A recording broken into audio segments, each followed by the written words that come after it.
I'm like, I can't share my story or talk about my past with anyone because it will be minimized or I'll be gaslit and I'll be blamed. Or they would just throw a Bible verse in my face. Or, there's the classic, oh, I'm sorry that happened, but there's a but.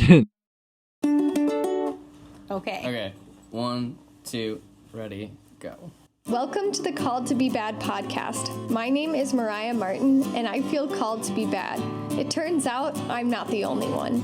Join us as we dig into all things bad, scandalous, deviant, the stuff that makes good church folks squirm in the sanctuary. Why? Well, because sometimes the scandalous is spiritual, deviant is divine, and bad is beautiful. Say yes to the call, and let's see what holy trouble we get into today. Hi, Andrew. Hey. Welcome to Call to Be Bad. So this is Andrew Pledger. Andrew is a religious trauma survivor who was raised in the IFB cult. And what is that, the IFB cult? Yes, Independent Fundamental Baptist. And we'll definitely dig into it in the episode a lot once we get to that point. Okay, cool. He is LGBTQ plus and brings awareness to spiritual and religious abuse. He also shares his experience as a CSA survivor. He was expelled from Bob Jones University after a controversial interview with Josh Harris, which we will also get into, I'm pretty sure. His experiences have inspired him to pursue psychology to help survivors, and he's now a content creator, an activist, a writer, a religion recovery coach, and he's using social media to share his story and inspire others. So yeah, that's how I found you on Instagram. So I'm glad we got you on to hear your story. Oh yes, me too. Yeah, it's probably it is your unique individual story, but I am guessing it is the story of many queer folks who, grew up in, I'm assuming, a conservative church space. And oh, yes. Oof. Yeah, we'll get into that. Yeah, that's an understatement. Yeah. Yeah. Yeah, what I say to people is that, my story is unique to me, but sadly my experiences are not unique to me. So many people. That's what I say, because I think there are some people I've met where they don't want to share their story because they're like, oh, I'm a dime a dozen. And I'm like, oh, no, you're not. Your story's unique to you. And sadly, a lot of us share our common experiences. So I try to validate survivors and help them not to invalidate their experiences. And that's why I started my podcast, Speaking Up with Andrew Pledger, because I want to give a platform for people to speak up, have their little soapbox, tell their story, or talk about an issue that they wanted to do, because it's so important that survivors are seen, heard, and understood and validated for their experiences. Yes, 100%. Oh my goodness. I'm so glad that you are doing this work. I'm curious what you are drinking today. Yes, I am drinking Dasani water. I love water. I drink it a lot because it's good for me. And I drink a lot of water because the foods that I do eat are usually high in sugar. I love sugar. I love it. And so for me, I'm like, you know what? I will compromise. I will not do soda or sweet drinks. I'll do water to help balance that issue out. So that's why to counterbalance your sweet tooth, you drink water. That's awesome. Yeah. That's great. And today I have coffee, my good old coffee. I've got new beans, and I have a spooky season mug. Ooh, fun. Hello, beloved baddies. A quick break to tell you that this episode is sponsored by the Center for Art, Humor, and Soul, a nonprofit that supports and amplifies the voices of edgewalkers through art that catalyzes change, laughter that brings us together, and soul awakening to the creative spark within us. The support from the Center for Art, Humor, and Soul has meant the world to this podcast, so I highly encourage you to check out their website, arthumorandsoul.com, to see their other featured artists and projects. If you want to support the podcast, you can check out our Patreon or get in touch. So before we get into your story, how do you define religious trauma? How do you use that phrase? Yeah, so religious trauma is a traumatic response to stressful religious experiences or overwhelming religious experiences or in those contexts. And so when our system goes into fight, flight, freeze, or fawn in these environments, it's when we're not able to return to a sense of safety and our nervous system gets dysregulated and we can't regulate, come back to a sense of safety. So that's kind of like a trauma definition. Now for religious trauma, it has that trauma, but then it adds on the religious context into it. And so in religious environments, when we're put in a situation that causes us to be in that survival mode, that high alert, all the adrenaline is running through your body, you're scared, you're in survival mode, your instincts are kicking in. So for example, things that cause religious trauma, I mean, from my own experience, just constant fire and brimstone hell sermons over and over, and just hearing horrific descriptions of what hell would be like from such a young age, and then being told if I didn't conform or to their ideology that I would go there. And as a child, you trust the adults in your life. They're older than you, they're more experienced, so you take that very seriously. So I think from a young age, being exposed to that over and over and believing that there were demons out to get me, there was like spiritual warfare going all around. So sitting in church and hearing horrific sermons and not being able to escape that, to walk away, was really, for me, my main response was like freeze or disassociation. So my mind would go somewhere else. I would like just disassociate. And so symptoms of religious trauma from these traumatic experiences in religious contexts, symptoms of this would be like depression, grief, anger, lack of pleasure, lack of decision making, symptoms of PTSD like disassociation, nightmares, and religious trauma is comparable to complex PTSD and like not knowing how to emotionally regulate. So all these different terrible mental health symptoms as a response to traumatic experiences in religious contexts. And these, when I say response, this is something that your nervous system automatically does. Something your unconscious mind does, your survival mode. I just want to say that because when people say response, people mostly think of like free will, which in these instances, it's automatic. It's that instinctual part of your brain that responds. So like, I think you can't help how your body responds to it, but like eventually you will be able to hopefully work through that trauma and heal that. And that's the free will that you do have in that instance. So like, some people, they might go into like flight mode. They might have to like leave the room or run away. A lot of people aren't able to do that.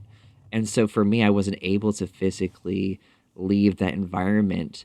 I was told a lot by my parents. Like I would seek praise from my parents for something good that I did. And I was told by my parents, no, you deserve to go to hell. So a lot of like terrible putting down and verbal abuse using religion.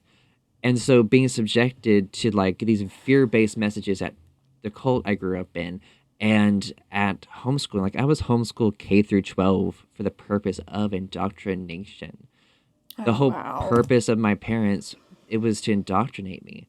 And to me, like I've learned a lot of things since leaving.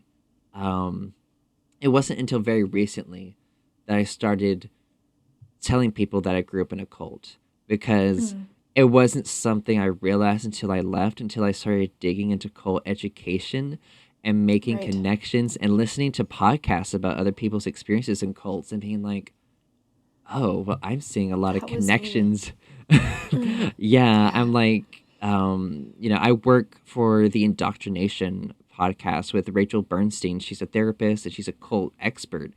And so working for her has been great because that has forced me to dig into cult education. And I remember like getting on Facebook and I was invited to an IFB cult survivors group, and that just totally stuck out to my mind. And I was like, is the IFB a cult?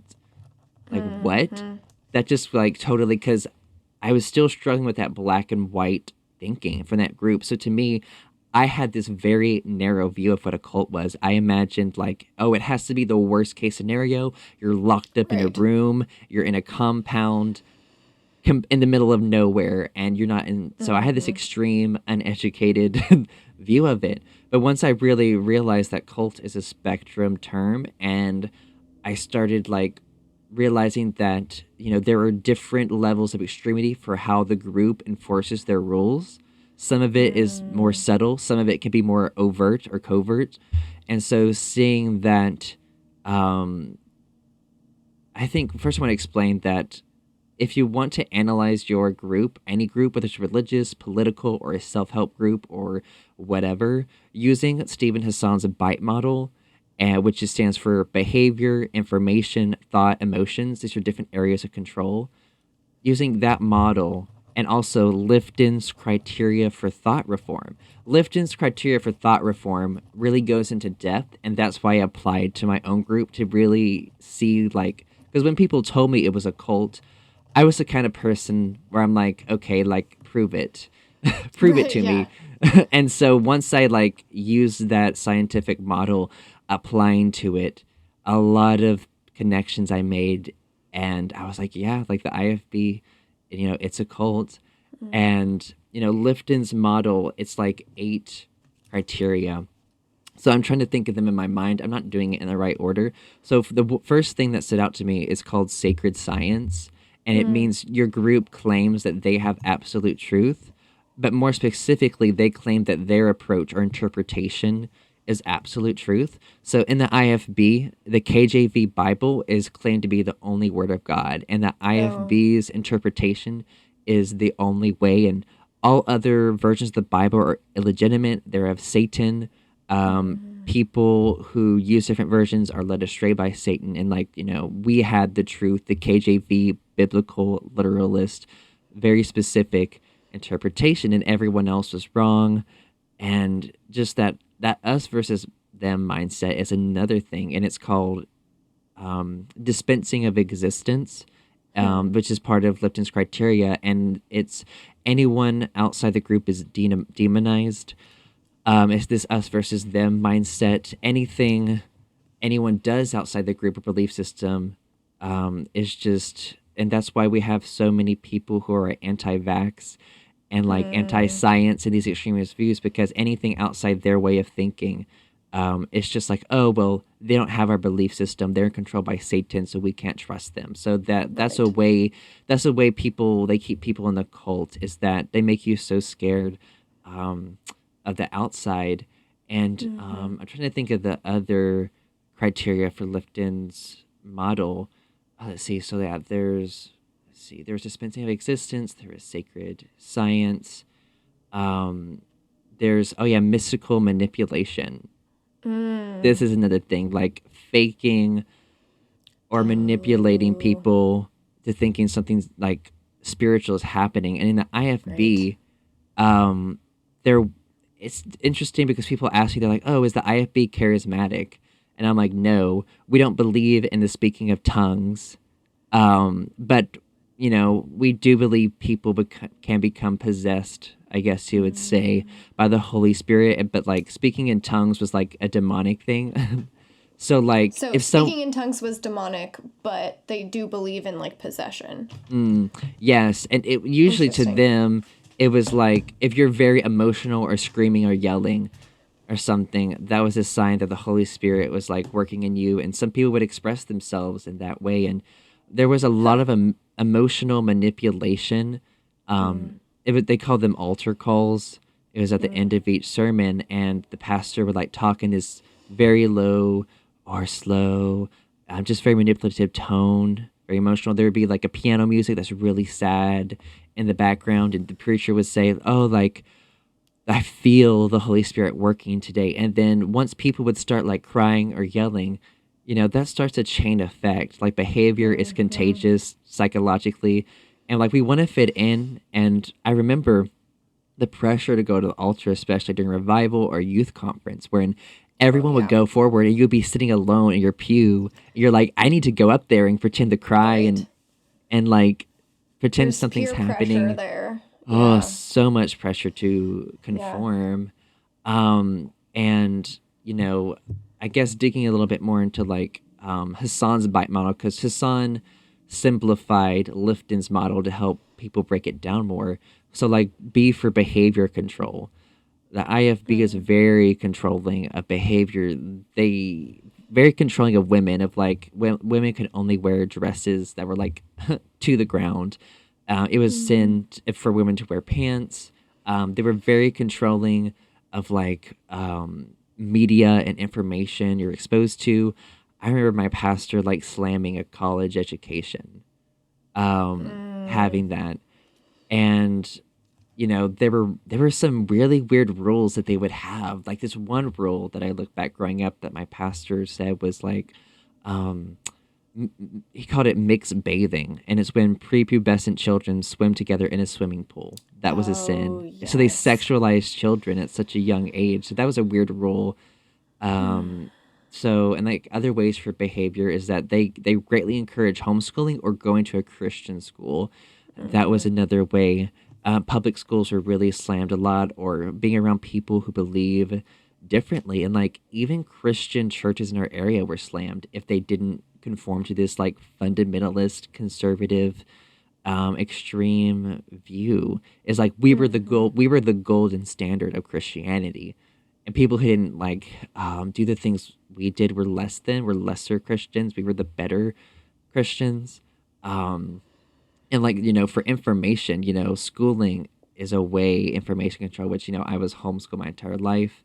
And, the cult that I grew up in, they were very anti-psychology, very anti-science, and like psychology and psychological help. Like that's what I really needed, because they were traumatizing me with all of their manipulation. And so also through like thought control, they make you so uncomfortable to have doubts about their belief system. Like they would make you be scared of going to hell if you doubted the doctrines or their way. So that's how they really controlled you, because there's so much psychological discomfort from that questioning.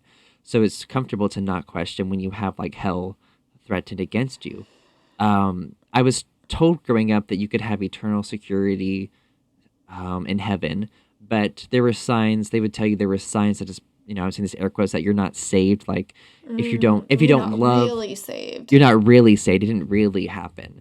So so basically, in order to feel comfortable being saved, it's like, oh, conform to this group and obey us and don't fight against us. Then, yeah, you'll feel comfortable. So it's a way to keep people in line. And like they would redefine emotions, encourage us to really repress emotions too.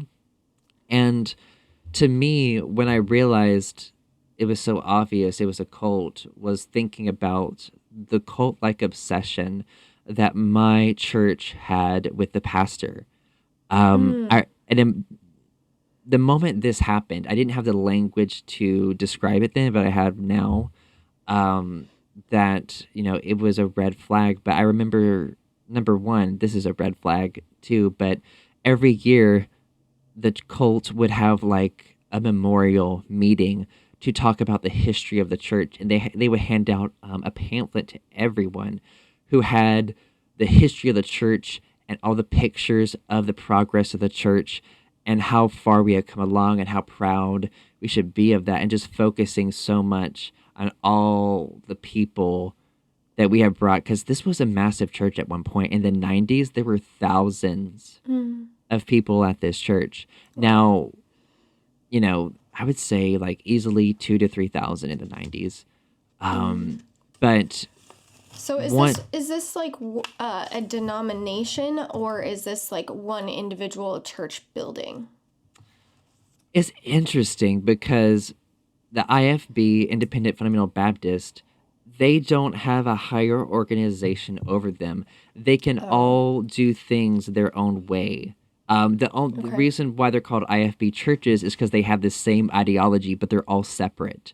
But they all do things pretty similarly. So the way they function, but how the Independent Fundamental Baptist movement started was a reaction to modernism.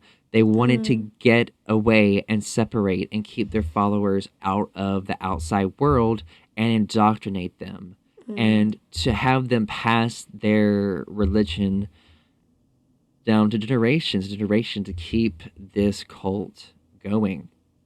And, you know, looking back, because of the attractiveness of like the certainty of the afterlife, the comfort, the purpose you could have, that's what attracted people so much to this. And the church did have a major exodus in like the early 2010s, and like it just dwindled and dwindled and dwindled. I really don't know what happened, but I think people started waking up to how extreme the teachings were, because I think there were some people that were in the cults that did socialize with people on the outside and did expose themselves to different perspectives. So I think some of those people could see and could compare and be like, this is really extreme. This is unhealthy. This is culty. And we need to leave. And like, at that memorial service, when, the red flag that stuck out to me was that a church member in the pulpit prayed to Jesus and prayed that, dear Jesus, please make us more like our pastor. And so I'm like, what about Jesus? Right. Like not more like Jesus, but more like the pastor. More like the pastor. Yeah, he was praying, Jesus, dear Jesus, please help me be more like Brother Bobby. That was Bobby Robertson was his name. And so hearing that bothered me, because you were never supposed to like basically worship another man, besides Jesus in that environment. It went against what they believed. So I guess you would say I experienced cognitive dissonance, or I noticed cognitive dissonance when that happened. And I looked up around and people were shaking their heads, and I was like, is no one questioning that he just prayed to God to be more like our pastor? Like, so that was kind of a moment of you kind of being like, oh, this doesn't seem right.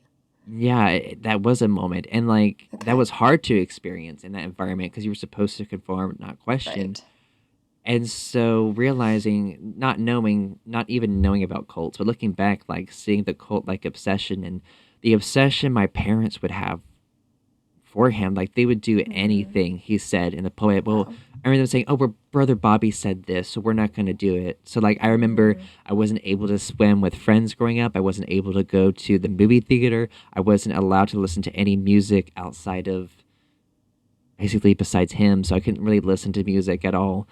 And so I wasn't really allowed to watch many movies or TV. So like, culturally, like I didn't know anything at all. Wow. And so they were so controlling of our lives through homeschooling, which, our family was a cult in and of itself, the way it functioned. Yeah. And, very patriarchal, very controlling. But yeah, so once I actually like dug into like Lipton's model and the bite model and seeing the signs of control that they would use and the way they approach beliefs and the way they saw other people, I'm like, oh wow, like yeah, this is a cult.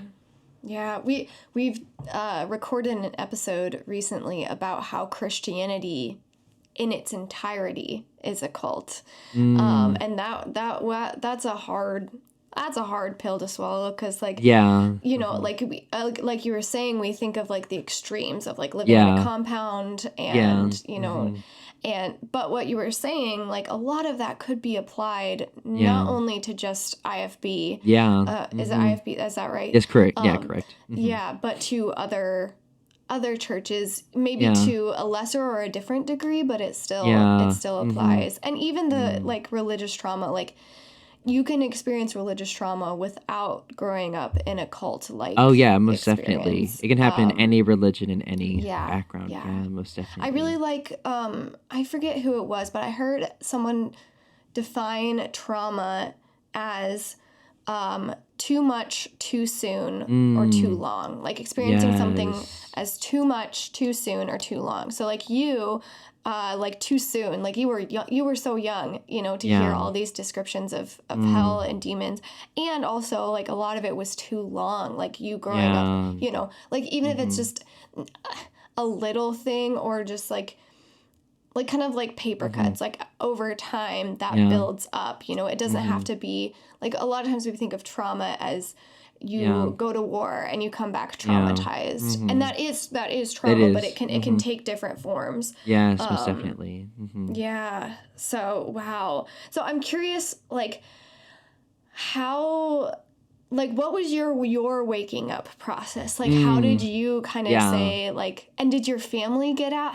How is that? I mean, we can start with you first, but I'm curious about your family also. So for me, the questioning, I guess, started with my own sexuality when what they taught about sexuality didn't match my experience. They were very, I mean, my church is very extreme, like saying things like, this is just trigger warning for people, just saying as I get into this, please, like, if this will trigger you, please, like, stop listening. But saying things like, gay people deserve to get diseases, deserve to die of diseases and different things, and calling for the death of gay people and that kind of extremity.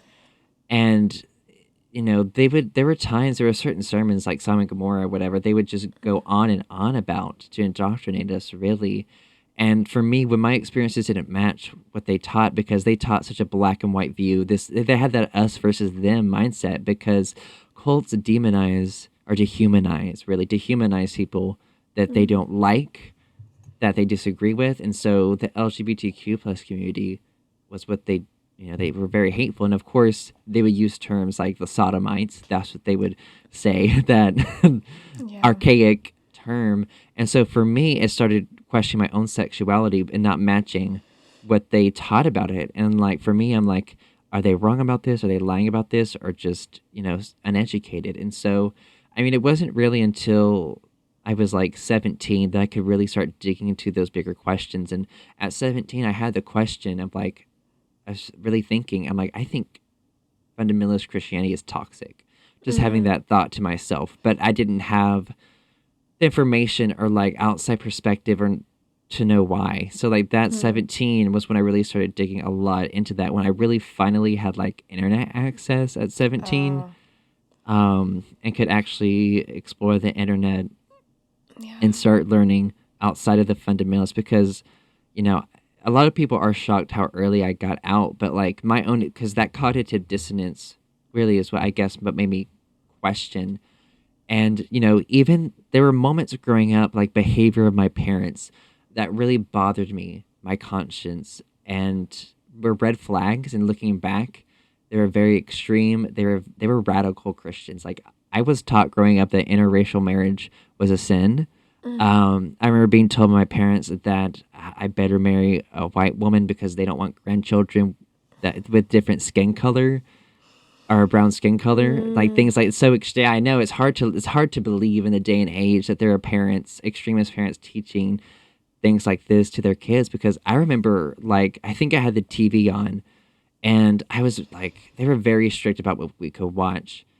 And so thankfully, like, we had Disney Channel, shockingly. We didn't pay for it. Somehow we got access to it because we didn't have cable. It was some weird, I don't know how we had it. But there was a time I was alone. God was like, I need to help this family. I'm going to give them Disney Channel, bring them out. Yeah, because like we didn't pay for cable. We didn't have that. Yeah. So it was weird. So it was divine intervention. I love that. So like, I think it was like Disney XD or something too. We had it. And so it was like, I don't know if that's a thing anymore.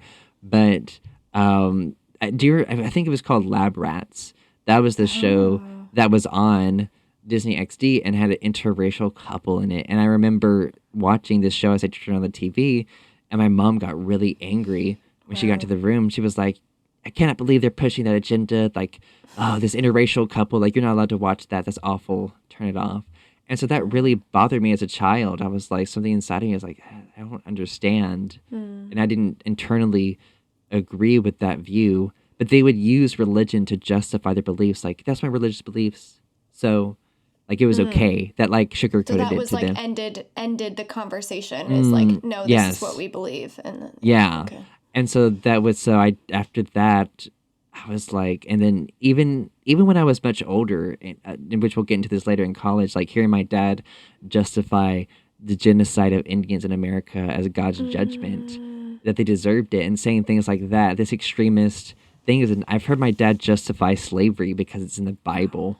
So like all these extremist things, it started opening up my eyes to like, wow, like they're radical Christians. Like this is not the 60s, but I lived like it was the 60s in my household. honestly. So those are examples of how extremist my parents really were from that indoctrination of that cult. Yeah. And so then you left and went to college. Yes, and that's the thing. The control wasn't going to stop when I graduated high school because my parents would only pay for a fundamentalist Christian college because they wanted to continue the indoctrination and like the really forcing me to stay in that environment. And so for me, I wanted to get a legitimate college education. So like by the time I was 17, or really I guess right before I turned 18, I was ready to leave the IFB at that point. Growing up, I was an extreme fundamentalist Christian. I was really into it. All the rules, the bio reading, the praying, totally bought into it. The IFB approach. Of course, there were things my parents did that I questioned, I didn't agree with, but I really bought into it. And so I was like, I guess you would say, like on the fence of like not sure, like, do I find a healthier form of Christianity, or is there a healthier form of Christianity? And so at that point I was like, listen, I was like, just go to a Christian college that will give you a real degree that's accredited, and that's your way out of this toxic system. So, my parents wanted me to go to Pensacola Christian College, which is a cult in and of itself. Honestly, like, oh my gosh, like, oof. My oldest brother, he graduated from there, and he was like, loved it, bought into it, and he tried to get me to go there, but I knew myself well enough to know that I would have hated it so much. And so Bob Jones University is the one I ended up going to because it was accredited, and they had their roots in fundamentalism. My parents did have some issues with me going there because Bob Jones no longer takes a KJV only stance. So they were like worried that I was going to be corrupted or for using the wrong version of the Bible. Yes. Wow. Yeah. So their way to justify of letting me go was, since I wasn't a Bible major, like, well, you're not a Bible major, so we'll let you go. You're not studying the Bible there. So I was like, okay, thanks, I guess. So I wasn't crazy or happy about going there, but to me, it was like trying to survive. It was a way out, and like I needed to detach from my parents and be in another environment because I had a very unhealthy codependent relationship with my mother, which I don't have time to dig into now, but she was very emotionally dependent on me to meet her needs. And that's something I've dug a lot into therapy this year, especially because she had no one in her life, I think, to like meet those needs. So she like used me as a child. Wow. Yeah. That's so much. Yes. And so, ending up at Bob Jones at that point, I'm struggling with that inner conflict of like, because I'm still very indoctrinated of like, because, I was afraid to disobey my parents because I was afraid my life would be shortened. I remember hearing that a lot growing up. Like, if you disobey us, God will shorten your life. You won't live as long. And so. What? Where did you get that from? I can't remember the verse. Something I don't remember. But there's some kind of verse about your days being long on the earth, or something about obeying. And I have not heard that one before. That's new. I don't remember which one it is, but I remember being told that. So like I was scared to disobey because I thought something bad would happen to me. Right. And like that's what cults do. It's called phobia indoctrination. They scare you so much of the outside. It doesn't matter how bad the inside can get. You're just so scared of anything on the outside that you stay in harmful and toxic environments and situations. And so I was so scared of leaving that environment because it's all I knew. And there was just so much fear around anyone different outside our belief system. And to be honest, like I was at Bob Jones for 3.5 years, and like it was awful. It was pretty miserable. And I had to learn a lot of coping mechanisms and ways to like not go insane while being there. And like, I had to put on a mask. I had to pretend to be someone else. And like, I was so used to that, having to conform and like repress my identity and like my emotions and just, conform and go along. And so I think while I was there, just being exposed still to fundamentalist Christianity and just being triggered over and over again by things, because, there's a lot of spiritually abusive messages at Bob Jones and their chapel and their pulpits. and you know, they keep you so busy with religious activities. Like you're required to be a part of a discipleship group that meets several times a week. You're required to be a part of a society, which is basically also a discipleship group but bigger. And then you're required to go to chapel like several times a week. And then you're required to go to 2 church services a week. And they yes. So chapel, and we had chapel services in my colleges, but we were not required to have any of those discipleship groups or to go to church. That would be wow. Yeah. Anyways. So they were very controlling, and like the churches that we could go to, like there was an approved church list that we had to pick from. Yes. That reminds me of like band book lists. Like, oh, these are the band church lists, and everyone's like, oh, now I want to go there. Yeah. Wow. So like, oh gosh, like it was hard. Like I was bullied and harassed a lot at Bob Jones from like my perceived sexuality, because I stood out there like a sore thumb. Like I really stood out, and like I never, even with you trying to like mask and trying to mask the best I could. I was really bad at it, I guess, but or you're just so good at being yourself that it just slipped through.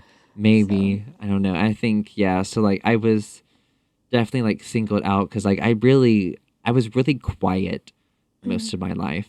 In social settings, just learn to blend in like a chameleon, and just which could have been a coping mechanism. Like fawning, like, yes, a trauma response. Yeah, fawning is that's fawning and freeze is like my main responses. But people pleasing. Can you explain what fawning is really quickly for those who, because it's kind of newer. Mm-hmm. Yes, right. Okay, so like fawn is like a trauma response to like where you people please.